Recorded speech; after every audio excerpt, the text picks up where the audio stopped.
नमस्कार। आज हम बीमा यानी इंश्योरेंस सेक्टर में ग्राहक सेवा के ताने बाने को थोड़ा समझने की कोशिश कर रहे हैं। हमारे पास कुछ दस्तावेज हैं जो खास तौर पर बीमा पेशेवरों के लिए हैं। ग्राहक सेवा को कैसे बेहतर बनाया जाए, इस पर जोर देते हैं। तो आज हमारा मकसद ये समझना है कि बीमा जैसी इंडस्ट्री में अच्छी ग्राहक सेवा आखिर इतनी ज़रूरी क्यों है। ये सिर्फ पॉलिसी बेचने से कहीं ज़्यादा गहरी बात लगती है। एक बेहतरीन सेवा दिखती कैसी है और इसमें एजेंट का क्या रोल होता है। चलिए इस पूरी तस्वीर को और करीब से देखते हैं। बिल्कुल।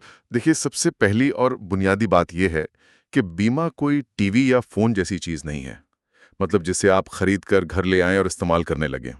ये तो एक वादा है, एक भरोसा है कि अगर भविष्य में कुछ अनहोनी हुई तो आपको आर्थिक मदद मिलेगी। ये पूरी तरह से एक सेवा है। हाँ, ये एक सर्विस है। तो ग्राहक असल में क्या खरीद रहा है? एक सेवा का अनुभव, एक सर्विस एक्सपीरियंस। अब अगर ये अनुभव ग्राहक की उम्मीद से कम रह गया, मान लीजिए क्लेम के वक्त बहुत दौड़ाया गया या बात ही ठीक से नहीं सुनी गई, तो जाहिर है निराशा होगी, गुस्सा आएगा। लेकिन सोचिए, अगर अनुभव उम्मीद से बेहतर हो, एजेंट ने मुश्किल वक्त में वाकई मदद की, प्रक्रिया आसान बना दी, तो ग्राहक सिर्फ संतुष्ट नहीं बल्कि खुश होता है। हाँ, बिल्कुल। और किसी भी बिजनेस का असली लक्ष्य तो यही होना चाहिए ना, ग्राहकों को खुश रखना। सही बात है। ये अनुभव ही सब कुछ है। लेकिन ये बड़ा अहम सवाल है कि इस अनुभव की क्वालिटी यानी सेवा की गुणवत्ता को हम परखें कैसे? क्या कोई पैमाना है इसका? क्योंकि हर कोई कहेगा कि हम अच्छी सर्विस देते हैं। हाँ, इसे मापने और समझने के लिए इंडस्ट्री में एक मॉडल काफी इस्तेमाल होता है। उसे सर्व कॉल कहते हैं। ये कोई भारी भरकम थ्योरी नहीं, बल्कि सेवा को कुछ बुनियादी कसौटियों पर परखने का तरीका है। इसमें 5 मुख्य बातें बताई गई हैं जो ग्राहक के अनुभव को तय करती हैं। सर्व कॉल, अच्छा। तो ये 5 कसौटियां क्या हैं? क्या ये हमें समझने में मदद कर सकती हैं कि ग्राहक असल में क्या देखता है? बिल्कुल। पहली कसौटी है विश्वसनीयता, रिलायबिलिटी। हाँ। क्या कंपनी या एजेंट वो कर रहे हैं जो उन्होंने करने का वादा किया था? और क्या वो लगातार, मतलब कंसिस्टेंटली, भरोसेमंद तरीके से कर रहे हैं? जैसे अगर कहा गया है कि क्लेम का पैसा 15 दिन में मिलेगा, हाँ। तो क्या वो मिलता है? अगर एजेंट ने कहा कि वो पॉलिसी रिन्यूअल से पहले कॉल करेगा, तो क्या वो करता है? ये सबसे बुनियादी चीज है, अपने वादे पर खरा उतरना। बिल्कुल, वादा निभाना। दूसरी है जवाबदेही, रिस्पॉन्सिवनेस, हाँ। यानी मदद करने की इच्छा और फुर्ती। जब ग्राहक को जरूरत हो, खासकर जब कोई सवाल हो या कोई समस्या हो, तो कंपनी या एजेंट कितनी जल्दी और कितनी इच्छा से मदद के लिए आगे आते हैं। हाँ। क्या फोन उठाने में, ईमेल का जवाब देने में देर लगती है या तुरंत सुनवाई होती है? ये फुर्ती ग्राहक को महसूस कराती है कि उसकी परवाह की जा रही है। हाँ, इंतजार करना किसी को पसंद नहीं, खासकर जब पैसों का मामला हो या कोई परेशानी हो। ये तो है। तीसरी कसौटी है आश्वासन, अश्योरेंस। इसका ताल्लुक है भरोसे से। क्या एजेंट या कंपनी के कर्मचारी जानकार लगते हैं?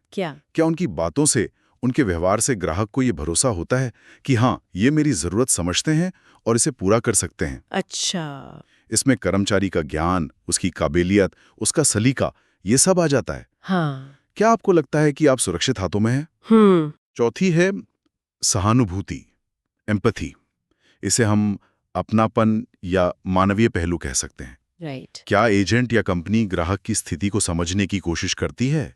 क्या वो सिर्फ नियम कानून की बात करते हैं या ग्राहक की परेशानी को महसूस करके व्यक्तिगत ध्यान देते हैं? हाँ। खासकर मुश्किल वक्त में, जैसे किसी अपने के जाने के बाद क्लेम करते वक्त, ये सहानुभूति बहुत मायने रखती है। ये बहुत अहम है। बीमा अक्सर मुश्किल हालातों से जुड़ा होता है और उस वक्त सिर्फ पेशेवर रवैया काफी नहीं होता, थोड़ी इंसानियत भी चाहिए। और 5वीं चीज है मूर्त चीजें, टैंजिबल्स, यानी वो चीजें जो दिखती हैं, जिन्हें छुआ जा सकता है। जैसे बीमा कंपनी का दफ्तर कैसा है, साफ सुथरा है, व्यवस्थित है?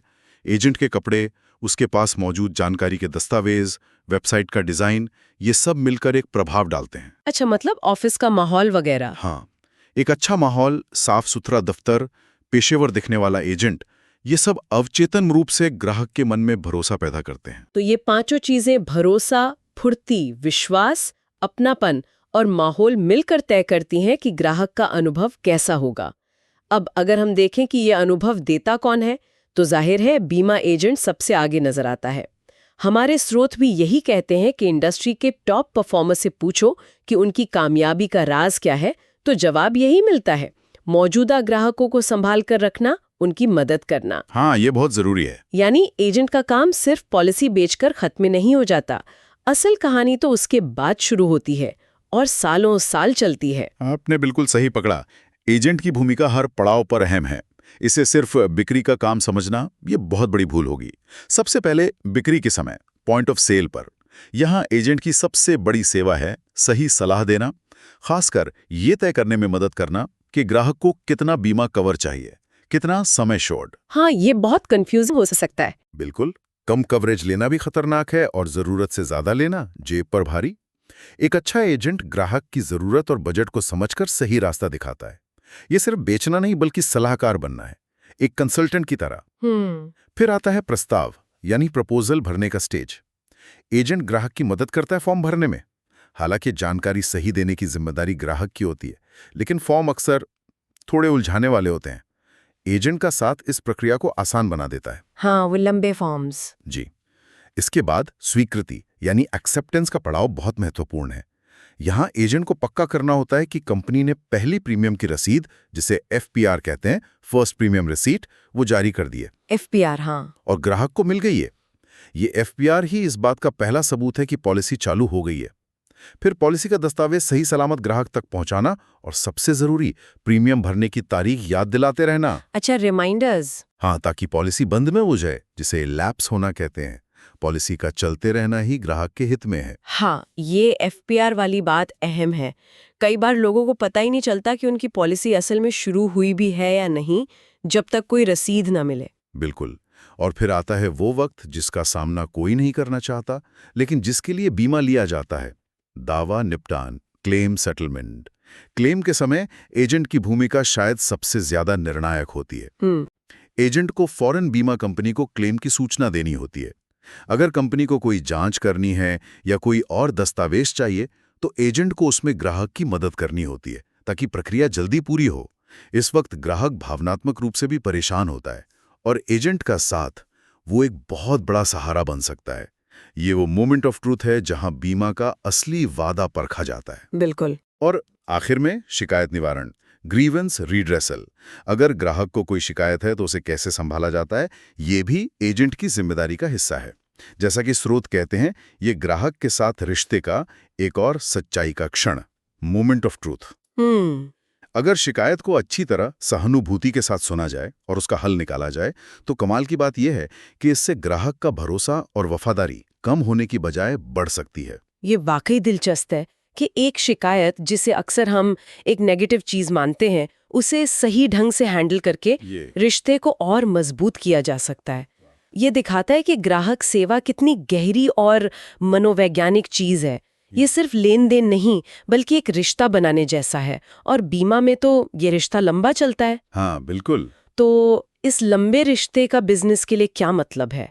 सिर्फ एक पॉलिसी बेचना और भूल जाना ये काफी क्यों नहीं है? यहीं पर एक बहुत महत्वपूर्ण कॉन्सेप्ट आता है, ग्राहक जीवन काल मूल्य, यानी customer life time value. CLV कहते हैं इसे। CLV, customer life time value. हाँ। इसका सीधा सा मतलब है कि एक ग्राहक अपने पूरे जीवन काल में, जब तक वो कंपनी से जुड़ा रहता है, कंपनी को कुल कितना आर्थिक फायदा पहुंचा सकता है।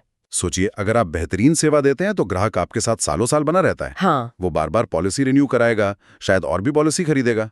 इसे कहते हैं रिपीट बिजनेस। अच्छा। लेकिन बात यही खत्म नहीं होती।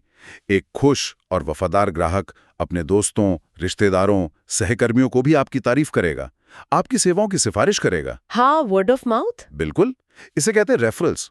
ये रेफरल मुफ्त की मार्केटिंग है और अक्सर सबसे असरदार भी। मतलब एक संतुष्ट ग्राहक सिर्फ अपना बिजनेस नहीं लाता, बल्कि अपने साथ और भी ग्राहक ला सकता है। बिल्कुल।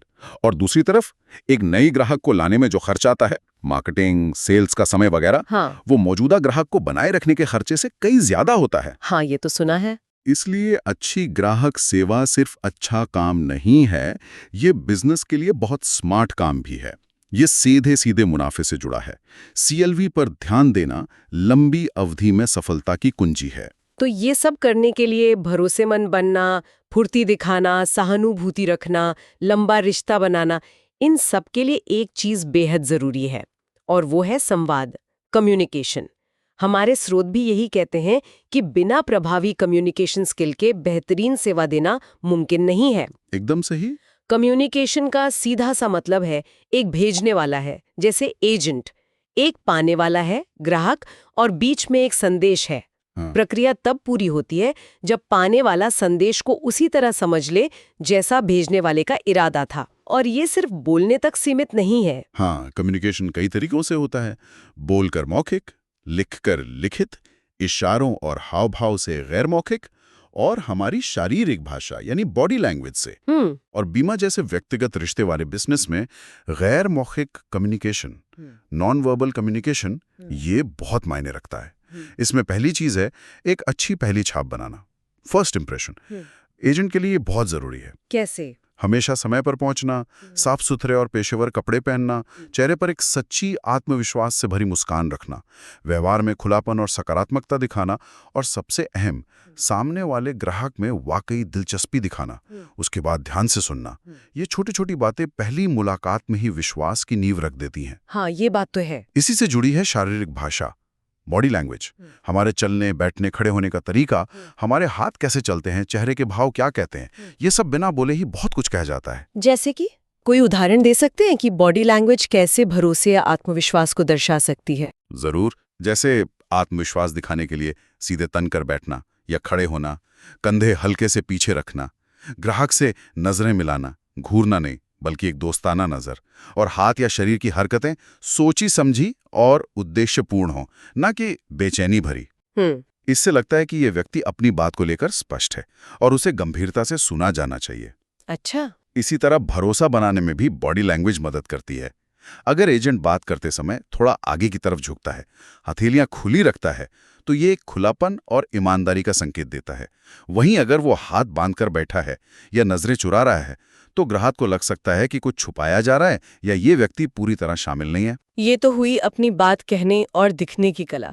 लेकिन कम्युनिकेशन का एक और पहलू है जो शायद इससे भी ज्यादा जरूरी है, खासकर ग्राहक सेवा में, और वो है सुनना। या सिर्फ सुनने की नहीं, बल्कि सक्रिय श्रवण यानी एक्टिव लिसनिंग की बात आती है। बिल्कुल सही। Active listening. सक्रिय श्रवण का मतलब कानों से सिर्फ आवाज सुनना नहीं है। ये एक पूरी प्रक्रिया है जहां हम जानबूझकर कोशिश करते हैं कि ना सिर्फ शब्दों को सुने, बल्कि सामने वाले के पूरे संदेश को समझें, उसके पीछे छुपी भावनाओं को, उसकी असली जरूरत को, उसके नजरिए को। ये दिमाग और दिल दोनों से सुनना है। ये अच्छा कहा आपने। इसके कुछ मुख्य तत्व हैं जिन्हें कोई भी प्रैक्टिस कर सकता है। पहला, पूरा ध्यान देना। जब ग्राहक बोल रहा हो तो अपना फोन साइड में रख दें, बाकी चीजों से ध्यान हटा लें और पूरी तरह उसी पर फोकस करें। डिस्ट्रैक्शन हटाना। जी। दूसरा, दिखाएं कि आप सुन रहे हैं। बीच बीच में सिर हिलाना, अच्छा, जैसे छोटे प्रतिसाद देना, आंखें मिलाकर रखना। इससे ग्राहक को लगता है कि उसकी बात सुनी जा रही है। हाँ, एक्नॉलेज करना। तीसरा, प्रतिक्रिया दें। ग्राहक की बात खत्म होने पर उसे अपने शब्दों में दोहराएं। तो आप कह रहे हैं कि, या स्पष्ट करने के लिए सवाल पूछें, क्या मैं सही समझा? पैराफ्रेज करना। बिल्कुल। चौथा, बिना टोके या जज किए सुनना। अपनी राय देने या समाधान बताने की जल्दी ना करें। पहले पूरी बात शांति से सुनें, भले ही आप उससे सहमत ना हो। ग्राहक को अपनी बात पूरी कहने दें। पेशेंस रखना। हाँ। पांचवा, सोच समझकर जवाब देना। जब आपकी बारी आए तो ईमानदारी और सम्मान से अपनी बात रखें, लेकिन हमेशा पहले सुनने के बाद। और छठा, सबसे जरूरी, सहानुभूति से सुनना। खुद को ग्राहक की जगह रखकर सोचने की कोशिश करें, उसकी परेशानी, उसकी चिंता को महसूस करने का प्रयास करें। एम्पैथी। ये सक्रिय श्रवण वाकई सिर्फ सुनने से कहीं ज्यादा है। ये समझने और जुड़ने का तरीका है। अगर एजेंट इस तरह से सुने तो शायद आधी समस्या तो वहीं हल हो जाए, क्योंकि ग्राहक को लगेगा कि किसी ने वाकई उसकी बात को समझा। बिल्कुल। ने सेवा की गुणवत्ता, एजेंट की भूमिका, लंबे रिश्ते का महत्व और कम्युनिकेशन स्किल्स की बात की। लेकिन तब क्या होता है जब चीजें गड़बड़ हो जाती है, जब सेवा में कोई कमी रह जाती है, कोई वादा टूट जाता है? ग्राहक कैसा महसूस करता है? ये सिर्फ एक प्रक्रिया की गड़बड़ी नहीं होती, इसका एक गहरा भावनात्मक असर भी होता है ना? हाँ, ये बहुत ही संवेदनशील पहलू है। स्रोत बताते हैं कि जब ग्राहक को लगता है कि सेवा में चूक हुई है, तो उसके मन में मुख्य रूप से दो तरह की नकारात्मक भावनाएं पैदा होती हैं। अच्छा। पहली, अन्याय की भावना। उसे लगता है कि उसके साथ नाइंसाफी हुई है, उसे ठगा गया है। जो हक उसका बनता था वो उसे नहीं मिला। उसे लगता है कि कंपनी ने या एजेंट ने अपना वादा नहीं निभाया। Feeling of injustice. बिल्कुल। और दूसरी भावना है अहंकार को चोट पहुंचना। उसे छोटा महसूस कराया जाता है, जैसे उसकी कोई अहमियत ही नहीं है।